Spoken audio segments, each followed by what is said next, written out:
Let's face it, buying a home here in the San Francisco Bay Area can be very challenging. And not only that, but it can be incredibly expensive, especially right now in the market that we're in. And many times in the Bay Area's history, we've had multiple offer markets like the one that we're in right now, where pretty much every time you make an offer, you're going up against a lot of people. And so what I found is that more often than not, home buyers, after they buy a house, are left to wonder, oh my gosh, did I give away too much money? Did I overpay? Thoughts of that nature. Well, in this 3-part video series, I'm gonna be going over the things that we do here at Selling Silicon Valley Group to ensure that our buyers save the most amount of money possible when buying a home here in this incredibly challenging and expensive Bay Area home market.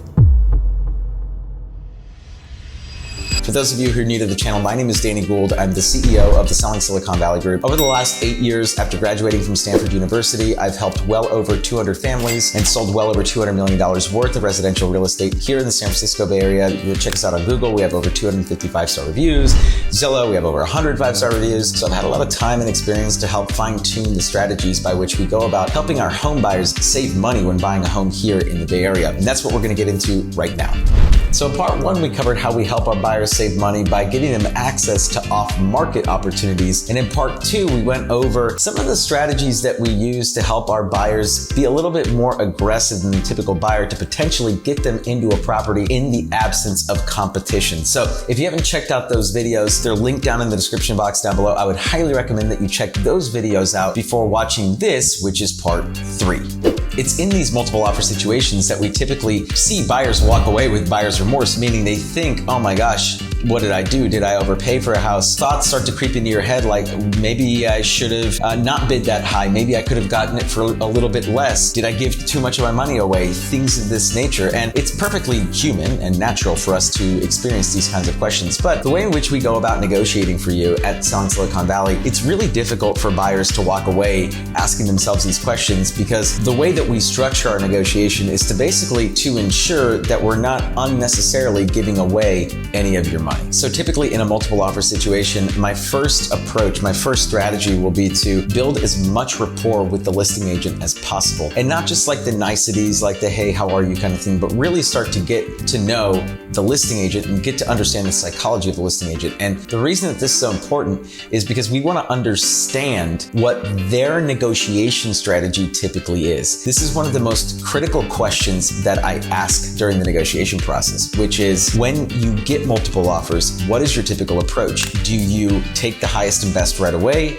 Do you counter the top couple of offers? Or do you counter most of the offers? Like, what's your approach? And by asking them this question, we are getting to understand the psychology of the listing agent, because sometimes the listing agent will be very direct and say like, listen, like, we don't waste time and we just take the highest offer right away. Now, is that what's in the best interest of the seller? Never. It's never in the best interest of the seller. The best interest of the seller is, I will go to the grave fighting for this, which is making sure that we counter every single offer. So if I'm on the listing side, I am for sure giving every buyer an opportunity to step up, but every agent's built different. And so an agent might decide or might think that the best course of action is for them to only take, or for them to take the highest offer, or for them to only counter the top couple of offers. And so we need to understand the situation that we're walking into before we actually play ball. One of the other critical questions that I ask during the negotiation process is, outside of the highest and best price, are there any other terms that are important to the seller? And the reason that I ask this question is because sometimes there are some freebies to us that are important to the seller. Like maybe they want to hold on to the fridge. That's important to some sellers. Or maybe they want an extended rent back because they need more time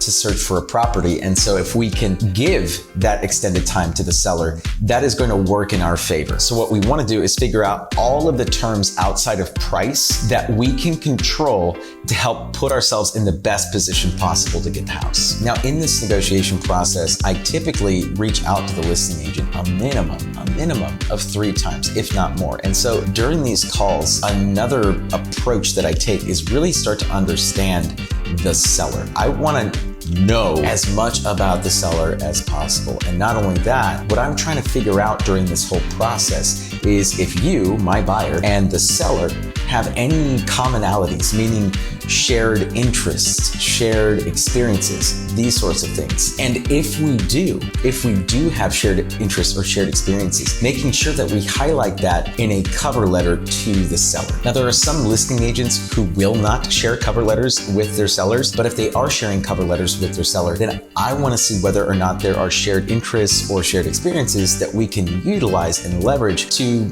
tug on the seller's heartstrings. A really brief example here, one of my clients, we found out that the seller went to a university that one of my buyers had gone to.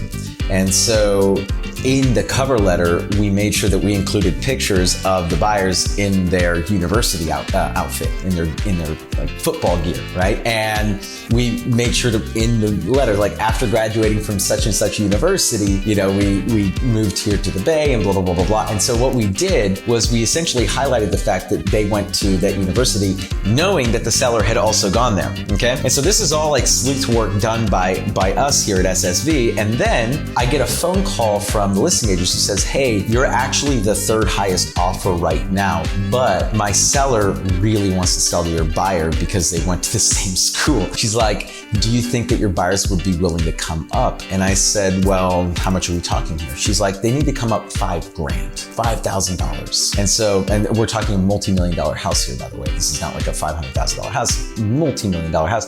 So I go back to my clients and I share what had happened and let them know, like, hey, we need to come up like $5,000. And they were like, let's do it. And so what I was able to do there is effectively, and what we were able to do is effectively eliminate the rest of the competition simply by getting to know the seller a little bit better and by doing just a little bit more. It wasn't a massive effort to find out all of these little nuances, but in the negotiation process, I was able to unearth some of these facts that ultimately allowed us to craft a cover letter that was appealing enough to the seller to where they didn't want to work with anyone else. They only wanted to work with us. Imagine if the listing agent had sent out a counter offer in that situation to all three buyers. The price would have gone way higher than $5,000. And so in that situation, we saved our buyers probably tens of thousands of dollars. And that is how it's done.